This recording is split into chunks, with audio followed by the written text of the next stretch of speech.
Bueno, y continuamos en Telediario Federal y vamos a hablar de temáticas de verano, cosas que nos preocupan a todos por estas fechas, y es el golpe de calor, cómo afrontar las altas temperaturas, cómo adecuarse, qué cuidados hay que tener, qué cosas hay que prever a la hora de exponerse al sol, ya sea de ir a una playa, de ponerse a tomar sol o en nuestras propias vacaciones, subir una montaña. Bueno, muchas actividades que están vinculadas con la exposición del cuerpo al sol y para eso hay que tener muchos cuidados para que no pase a mayores, para no insolarnos, para que no nos dé un golpe de calor en el peor de los casos. Y para eso vamos a hablar con el doctor Pablo Ortiz, que le damos la bienvenida a la pantalla de Telediario Federal. Hola Pablo, un gusto tenerte con nosotros. Sí, buen día, Lalo. Muchas gracias por la invitación. Por favor, un placer. Vamos a hablar un poco del golpe de calor y cómo prevenir esto. Sí, el golpe de calor, insolación o lesión térmica por calor es algo que puede ocurrir frecuentemente en épocas de verano, sobre todo cuando se combinan, digamos, altas temperaturas fuera de lo normal y sobre todo con porcentajes altos de humedad, ¿sí? Entonces, esto en determinadas situaciones puede generar alteraciones en los mecanismos reguladores de la temperatura corporal, donde justamente esos mecanismos reguladores no son adecuados y entonces empiezan a aparecer síntomas o signos que pueden, digamos, manifestar que se está produciendo este daño orgánico por el calor, ¿sí? Nosotros debemos diferenciar dos cuestiones, lo que es el golpe de calor pasivo o el golpe de calor activo. El golpe de calor pasivo es el que pueden sufrir las poblaciones más vulnerables o en riesgo a este tipo de situaciones, que son básicamente los dos extremos de la vida. Por un lado los ancianos y por otro lado los niños. Los ancianos, al tener disminuidas en general sus funciones cardiovasculares, respiratorias, al tener esa vulnerabilidad por la edad, hacen que sean mucho más, digamos, no necesitan demasiada intensidad del daño de calor para generar algunos síntomas, ¿sí? En el caso de los niños, lo que ocurre es que el riesgo es que no manifiestan hasta etapas avanzadas de este daño situaciones como tener la necesidad de tomar líquidos y aparte al tener una superficie corporal mucho más extensa, entonces son más digamos, se predisponen más a estas situaciones. Por eso con estas dos poblaciones en particular debemos ser mucho más precavidos. Y por otro lado, lo que decíamos, el golpe de calor activo es mucho más prevenible porque es el que sufre la población más bien joven y lo vemos generalmente en deportistas jóvenes que hacen actividades de alta intensidad en horas no recomendadas. Por ejemplo, salir a correr a la siesta, o digamos al mediodía, o hacer actividad física intensa, o un partido de fútbol, o un partido de bochas, o situaciones donde están expuestos al calor ambiental sin una adecuada hidratación y con digamos, un gasto energético importante. Entonces, a partir de ese punto se empiezan a a vencer esos mecanismos compensadores y pueden aparecer los síntomas de este problema. ¿Y cuáles son los síntomas del golpe de calor para mucha gente que no ha pasado por eso y que no sabe detectarlo al golpe de calor?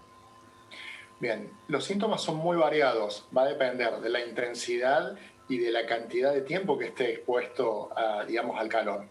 Puedo nombrar un desmayo, por ejemplo, que hace, digamos, caída de la presión arterial y entonces el paciente se desmaya.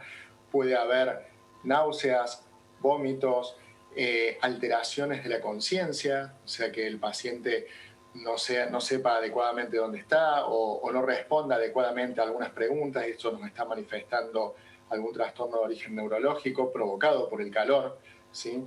Disminución de la diuresis, o sea, el paciente empieza a orinar menos.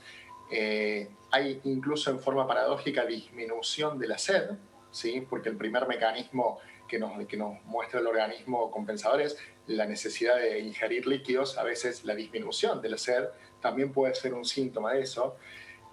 La disminución de la transpiración, uno de los mecanismos compensadores más importantes es la producción de sudor, o sea, el organismo elimina el exceso de calor o intenta eliminar el exceso de calor a través de la transpiración, lo cual refrigera la piel y saca el calor hacia afuera. A veces el paciente deja de tener transpiración y erróneamente se puede interpretar como que digamos, está mejorando el cuadro, cuando en realidad lo que ocurre es que el organismo ya se queda sin líquidos para poder eliminar hacia afuera. Entonces la disminución de la transpiración puede ser un signo también de gravedad. Sobre todo le diría el tema de pérdidas de conocimiento o alteraciones en la conducta o alteraciones neurológicas, náuseas, vómitos, situadas en una persona de riesgo o en una persona que estuvo haciendo actividad física con temperaturas elevadas, nos tienen que llamar la atención para hacer la consulta rápidamente al médico o un centro de salud para tomar las medidas de tratamiento antes de que los cuadros empeoren. Así es, o sea, una vez que detectamos, ir urgente al médico. Y ahora, en el consultorio, ¿cuál es el tratamiento que se aplica? A ver, un estándar, ¿no?, de tratamiento que se aplica para lidiar con un golpe de calor. ¿Qué es lo que habitualmente se hace? Bueno, nosotros eso lo podemos dividir según el nivel de complejidad que estamos. Por ejemplo, en una situación donde no haya un acceso inmediato a un centro de salud, por ejemplo, gente que está en el campo o está en la playa o no hay... Lo principal es tratar de poner a esa persona a la sombra, ¿sí? Tiene que estar en un lugar lo más refrigerado posible. O, digamos, si está con la conciencia suficiente para poder ingerir líquidos, ofrecerle, digamos, abundante cantidad de líquidos, ¿sí?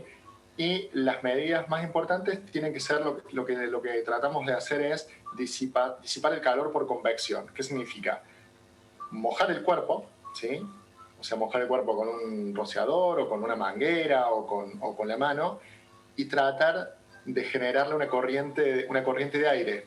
O sea, concretamente, mojarle el cuerpo todo lo que se pueda a la persona y ponerla, por ejemplo, enfrente de un ventilador o un aire acondicionado.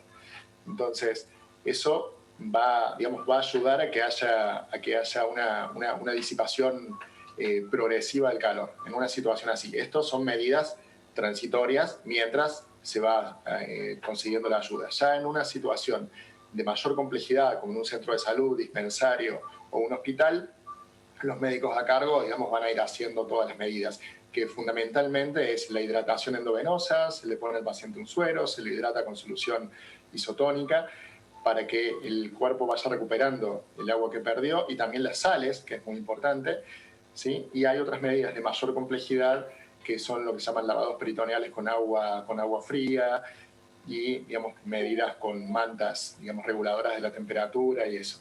Pero eso, digamos, ya es mayor complejidad en un centro de salud. Y ahora, las medidas que podemos hacer son esas que te decía inicialmente.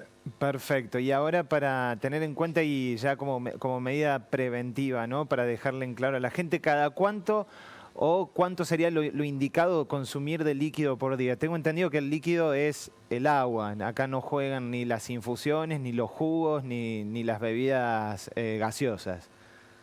Sí, en general, las recomendaciones que damos en consultorio para una hidratación adecuada, ponemos un ejemplo así general. Una persona más o menos de 1,70 m, entre 1,70 m con entre 70 y 80 kilos, debería ingerir no menos de 2,5 litros a 3 litros de líquidos por día. Cuando decimos líquidos es el agua en forma general, más las infusiones, más el agua que está en los alimentos sólidos, por decirlo de alguna manera. Pero ¿cuál es el problema? Es muy difícil a veces si uno no lleva un control adecuado. Entonces la recomendación es que cada persona tenga una botella en la heladera o en un lugar refrigerado. Una botella de 2 litros de agua está perfecto. Y eso, digamos, debe controlar que lo va consumiendo durante el día, más el resto de las bebidas que pueda consumir en forma no controlada. Entonces nosotros nos aseguramos de esa manera que haya un mínimo de consumo de líquidos por día. Otra cuestión importante a tener en cuenta en las personas que no son hipertensas es el consumo de alimentos con sal. En los pacientes hipertensos nosotros recomendamos disminuir o eliminar totalmente el consumo de sal porque está asociado al aumento de la presión.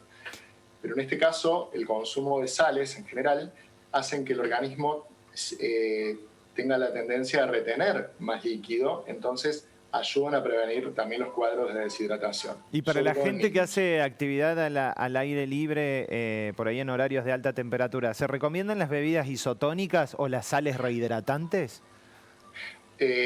Las sales de rehidratación se utilizan cuando ya hay un cuadro de deshidratación confirmado, pero yo cambiaría la recomendación.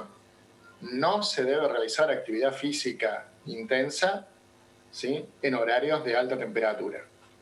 Por ejemplo, un deportista que me viene a consultar, yo le voy a decir, entre las 10:30, 11 de la mañana y las 4 o 5 de la tarde, no realizar actividad física intensa al sol, ¿sí? Y también eso es una cuestión regulatoria donde las competencias deportivas en general deberían tener esto en cuenta. Si esto ocurre, o sea, las bebidas en deportistas, las bebidas hipertónicas o isotónicas, que se venden así en forma comercial, están recomendadas porque ayudan a eso, pero no, digamos, como un consumo general, porque siempre lo que recomendamos es el agua. El agua es lo que necesita el cuerpo y es lo natural, ¿sí? Pero más que una medida de tratamiento, la medida preventiva de no exponerse a esa situación. Así es. Bueno, Pablo Ortiz, muchísimas gracias. Nos quedó muy en claro cómo prevenir el golpe de calor y cómo actuar en caso de que nos haya ocurrido. Ha sido un placer. Nos vemos en la próxima. Buena semana, muchas gracias.